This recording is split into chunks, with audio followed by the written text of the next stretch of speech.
Well, hi, welcome to my shop. Thanks for joining me. Now, I'm getting ready to do the IF alignment on this radio.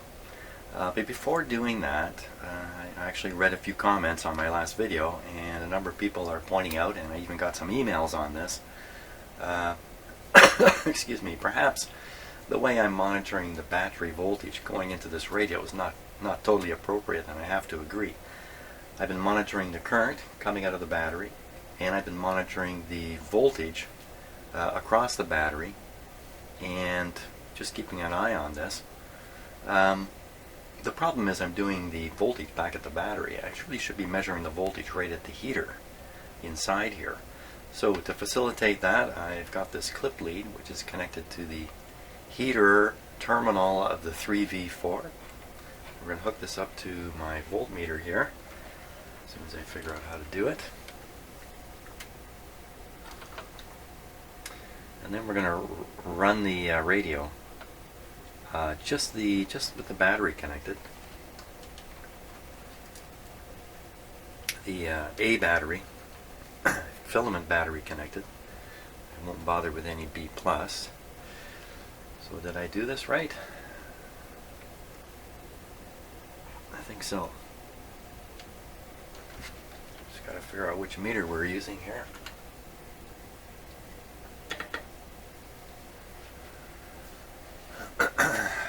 Okay, great. So it looks like this part of Canada, maybe most of Canada, is going to get a snowy white Christmas this year. That's always an issue, or used to be an issue anyway. Will the Christmas be green, or will there be snow on the ground? And over the course of my life, I've had some awfully green Christmases go by here in Canada. I live a little further north now than I used to, a little more of a snowier area. So chances of a green Christmas here in Aurelia is pretty small. Okay, so this guy should be warmed up. But I don't think we're going to get much more snow before Christmas. And the temperature's floating right around freezing every day. A little above, a little below at night. So, okay. So now I have this meter, I believe, monitoring the voltage on the heaters here. Let me just make absolutely sure I've done this right. To find where I've done the ground. Okay, the ground is a little remote too, so we're going to move the meter ground connection right onto the chassis here.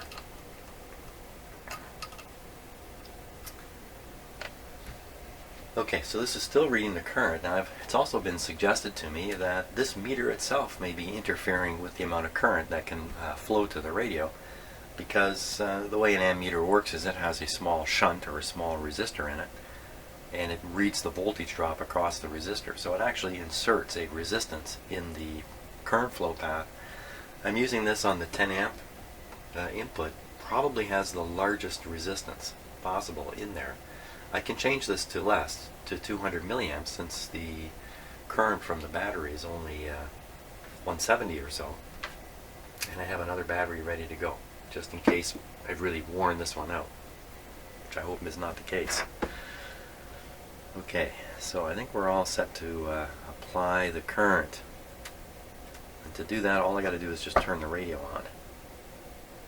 Okay, double checking the B+ is on standby right now, so there's no B+ voltage. Okay, I think we're ready to go. Just move this wire out of view. Okay, so current, voltage, this is on the 15 volt scale right now. Let's put it on the 1.5 volts all the way across. Perhaps this meter is going to go backwards. Here we go. Okay, so current's coming right up in the same range as it was before, a little bit lower, 1.6. The voltage at the tubes is only 0.75 when it should be 1.5. It should be full scale 1.5. So I think that's the giveaway of the problem here. There's probably a lot more voltage available at the actual battery. I think I can find that out easy enough. Well, not a lot more, a little more. But for sure, there's a risk here of running these tubes too cool for them to operate. Or they're going to operate in a weird way while I'm trying to align the radio. I won't be doing it at the right amount. And this should really be, I'm sure, well, yeah, I'm sure, not that matters, 250 milliamps here is really what we want to see. So why don't we just pop in a new battery there and see what the difference is right away. Okay, let's try that. Ultimately, my thinking was to put two of these batteries in parallel. Now, I've got other ideas being thrown at me, little power supplies I can put together, things that are available, you know, to purchase, say over the internet, just little power supplies and stuff. I'm moderately committed to doing this battery approach because of the certainty involved in it. Bringing in these little power supplies, that's exactly how I blew a pile of these tubes out of a radio a few years ago. It was my mistake. I made a mistake with it. Could have done the same thing with batteries, frankly. I could have blown up all the tube filaments with a pile of batteries. But nevertheless, it's made me very gun shy. And I'm also quite concerned these little power supplies generate a lot of noise. I don't know that, but I'd be quite concerned that all you're doing is putting a whopper noise source right into the radio, and the radio is built for batteries. It's not built for a filtered power supply of any sort. So, good enough. So we have the other battery in. Why don't we read the voltage on the other battery before I move up here? Oh, there we go. Right over 1.5. So this guy's fresh. So what do you want to bet this is going to go up to 220? That's my guess. 220. Here we go.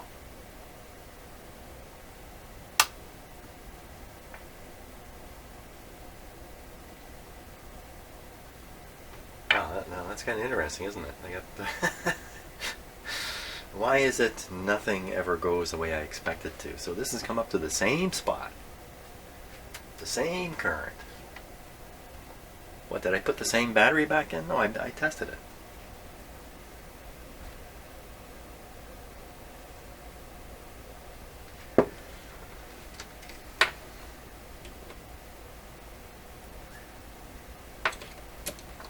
Okay, let me shut it off here. Wow, it really pulls the voltage down on these batteries. Holy smokes, I'm very surprised at that. Now wait a minute, I am reading. Well, it doesn't matter. When the battery is off, when the radio is off, there's no current flowing. You know, the way I'm reading this right now, I might be reading some voltage drop in there. Let's hook to get a good battery reading. Let me hook it more on the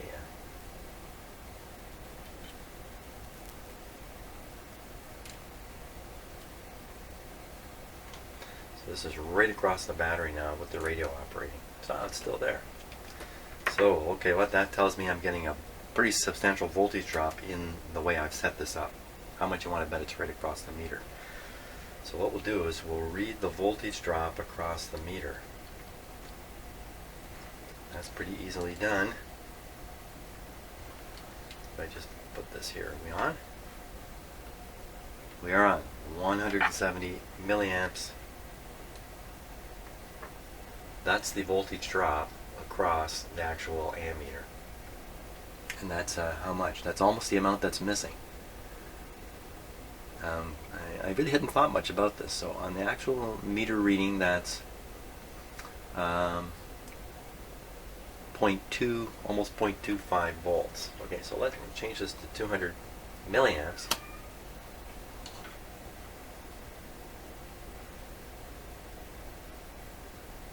Wait a second, what's going on with this meter here? There's something kind of weird about this meter. I don't know if you can see it on camera, but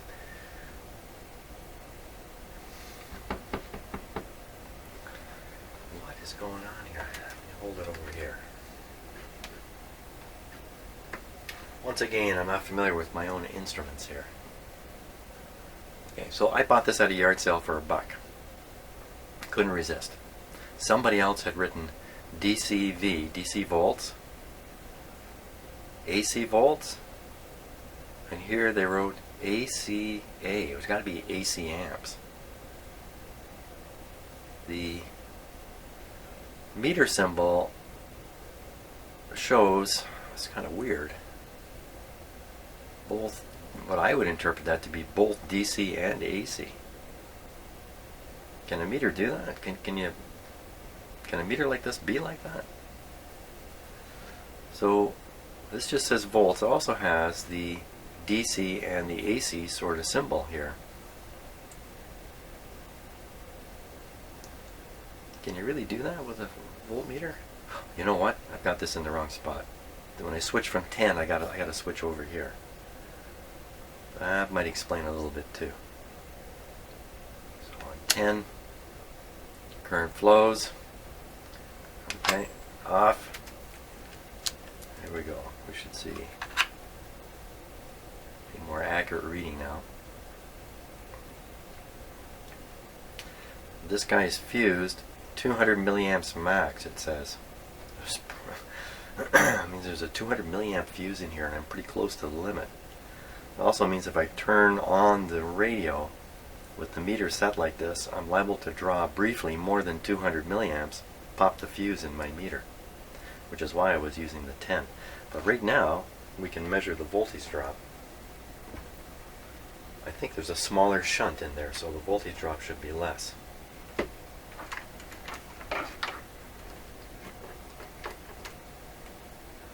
Okay, on this meter now. Oh, it's more.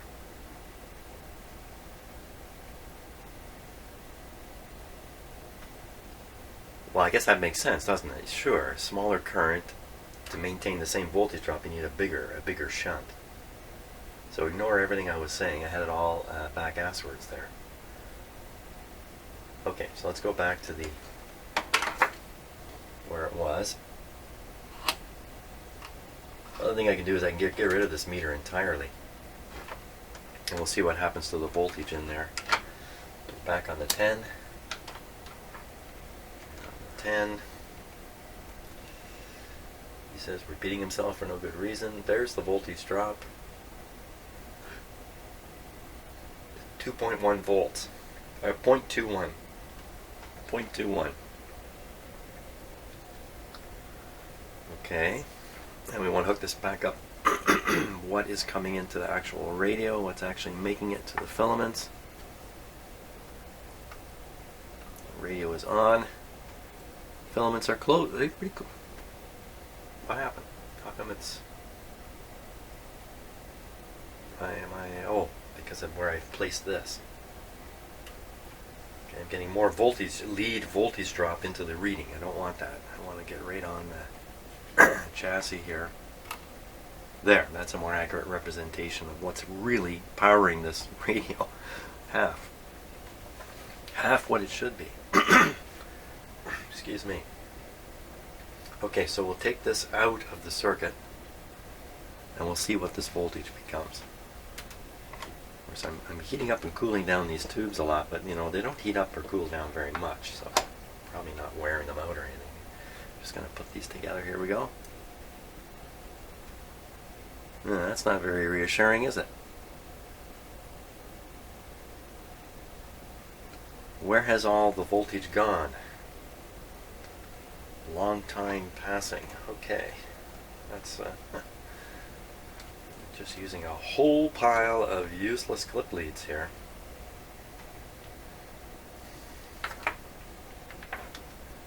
So let's reduce clip leads. So these two we're just going to the current meter. I just get rid of. I can get rid of a whole bunch of clip leads here. Clip leading. There we go. Switch on. That's a little better.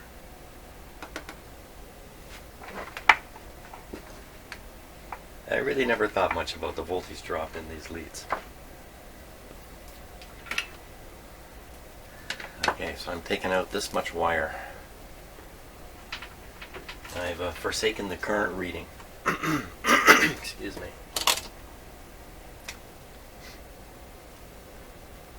I think there's really not much reason to read the current anymore. Probably just monitoring the voltage on the battery gives me an idea of what's left in it. Or monitoring the voltage like I'm doing right now, right at the tube, is actually the best. That's actually the best way, isn't it? It's got to be the best way. So we got a little more oomph on the tube. We knew the radio was sort of working already. It can only be a little bit better now. So I think.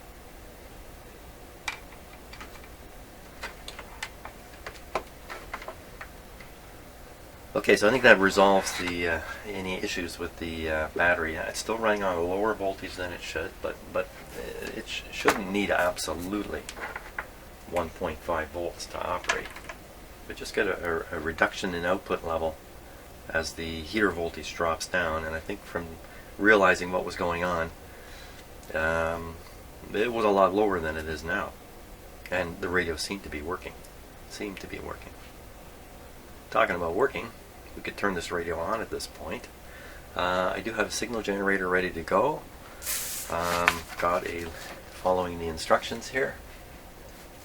First step, connect to the 1T4 through the control grid, which is pin 6, through a 0.05 capacitor. The capacitor is connected. It's sitting back here where you can't quite, there it is.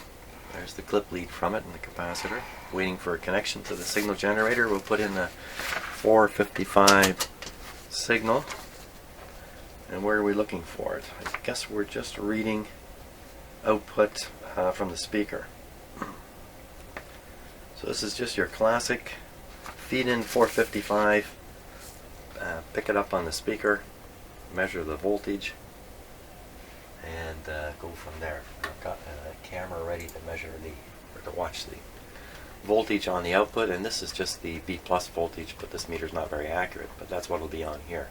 This will be the one to watch though.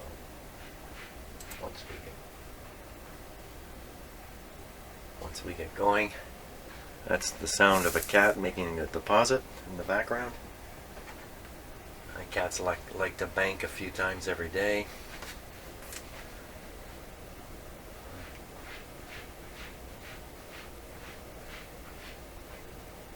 Must be a big deposit he's made today. Okay. I can thank you for that.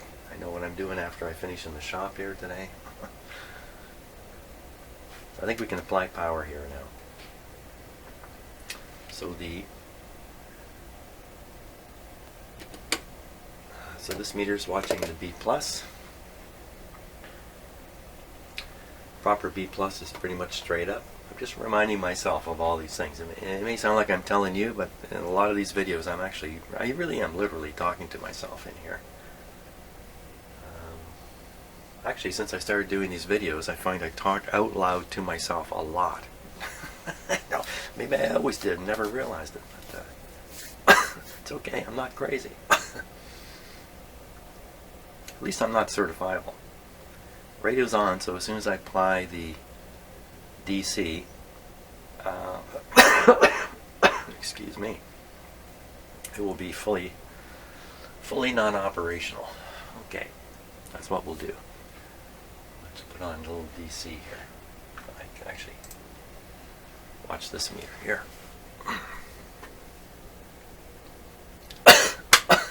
Excuse me. Okay. You watch this meter, I'll watch the other one.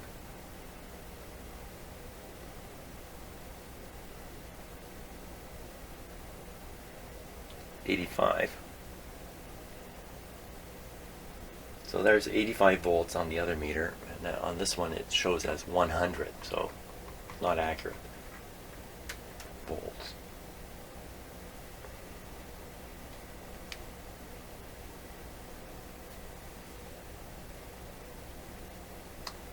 Interesting. I never really realized there's two completely different scales here. Just always using the upper one, but I think that's accurate. So we had this dialed up to just above 100. We're in the right spot. Now, no sound came out of the radio. It's probably for a number of reasons. One, volume not turned up. That's apparently not the only reason. Number two, no input signal. So I'm going to put 455 I'm going to put 6, I'm going to put 700, and let's get this a little closer. Okay. Now we'll start feeding this signal in. I've got the signal generator level quite low.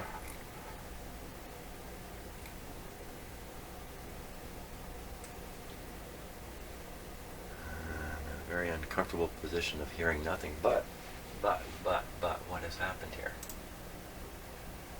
Did this meter come up? Let me disconnect the signal generator. No, that meter's just floating along there. Another thing I don't like. Volume is full, just back from full, because it's a little scratchy at the very top end, so I have it just back from full. No output at all. Okay, let me tune the signal generator around 455. Nada. Okay, I'll put up the signal level quite a bit. Try again. Bingo. Okay, down on the signal level. Ooh, where'd it go?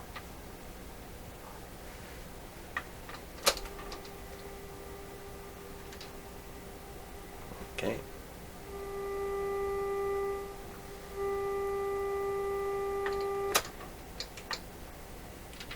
Just trying to get a low signal level.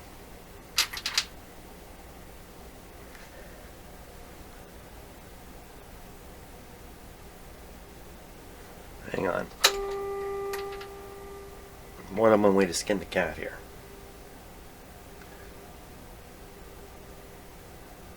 Okay, luckily we got a nice reading on the meter without sound blasting out of the speaker.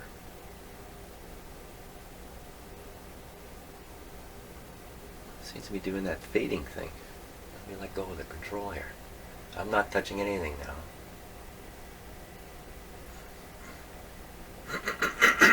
Excuse me, let me turn the... Oh, what was that? Let me turn the volume up. There's no volume left to turn up. It's right at the top.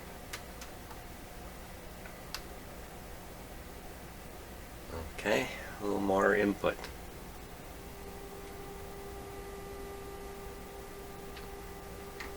Okay.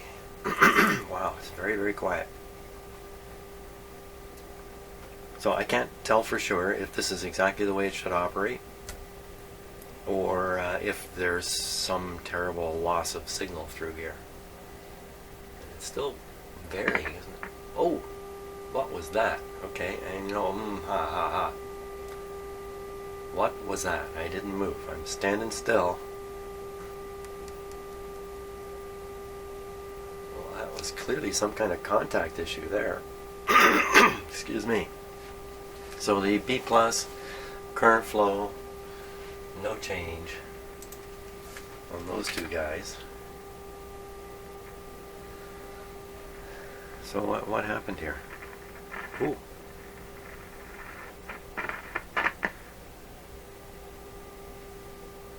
Okay, it sounds like a loose tube contact, really.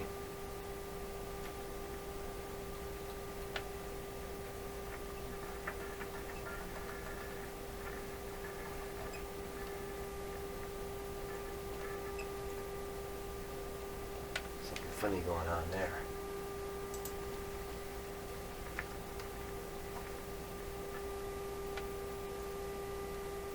Wiggling that same tube. Letting go and standing still.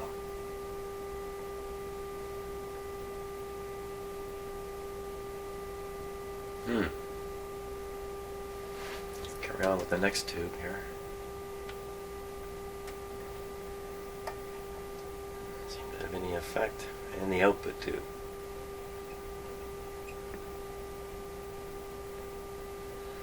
Okay, the various lead wires. Just wiggling things one at a time. Are we back to speaker clip leads? Oh.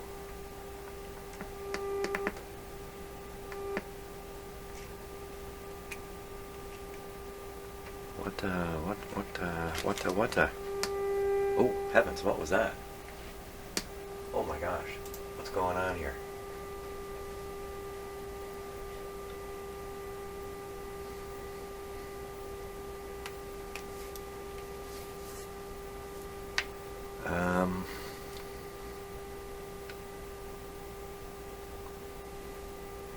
That little ticking sound at the moment where it jumped up a lot. Don't like that at all. I was just kind of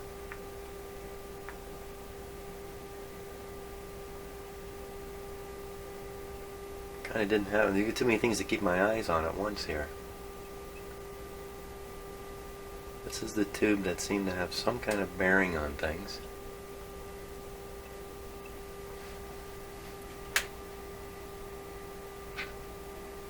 Can you see that meter up there? It's not very good, is it?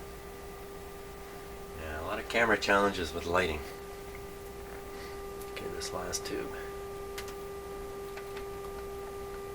Well, I don't know what to say. Did I do something? Look at that. The meter's pinned over now. What? What? Can you make me more unnerved?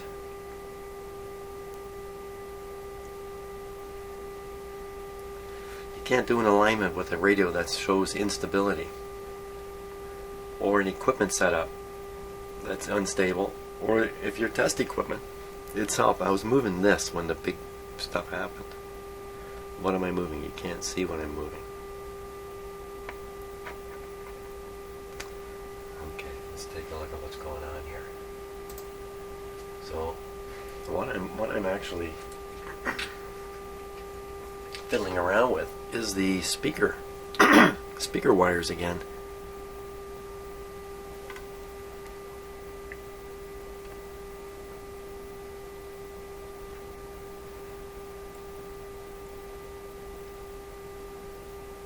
Watching carefully. These are the oh, what happened? Oh my gosh, that was bad. What the heck just happened? Oh, you know what? I saw the B plus meter fall. Excuse me.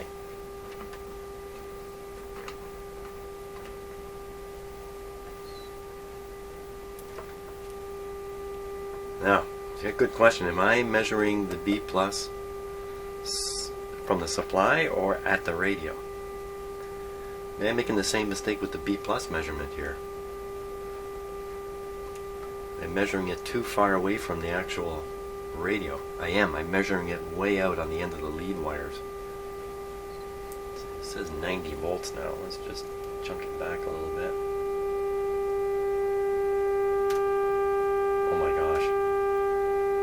What are the chances that my meter says 40 but this radio... That doesn't make sense. The radio is getting less than what's on the meter. Look at that. It's better off at 40 volts than 90.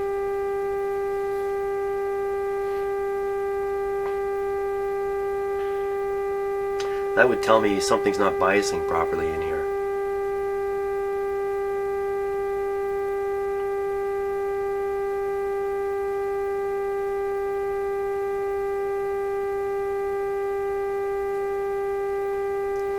The pause while I think.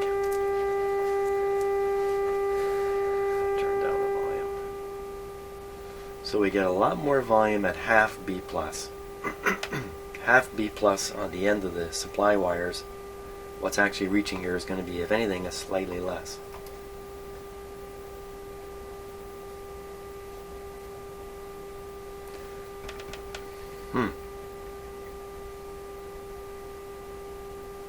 Is there any reason why we can't check the alignment of the IF? Even under these circumstances? I think the answer is no. There's really no reason why I can't go ahead and check. I'm just checking this one transformer here.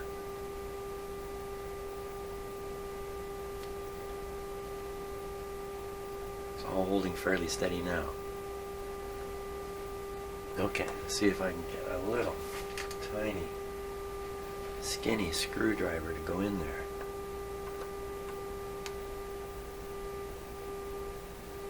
I hear the difference already. Okay, let's watch the meter now. Keep our eyes peeled for any funny business. You can see now I have this one set much lower. Actual voltage supplied to the radio is about 45 volts. 45 volts or less.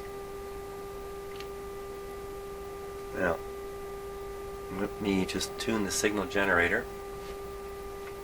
It's right on 455. It's a good sign.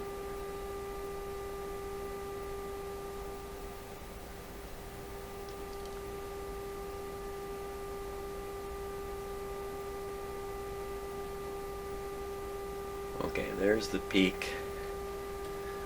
It's dead on 455. Okay, let's see if I can peak it up a little more. Okay, so I'm just putting the screwdriver in here. Here we go. Woo, sensitive.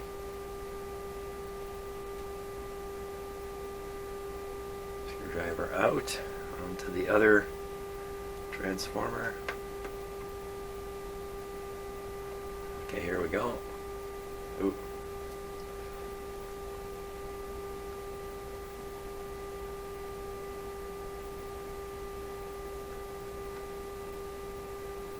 Well, I would say it was pretty much dead on. Excuse me, 450. Can't say I see anything funny there.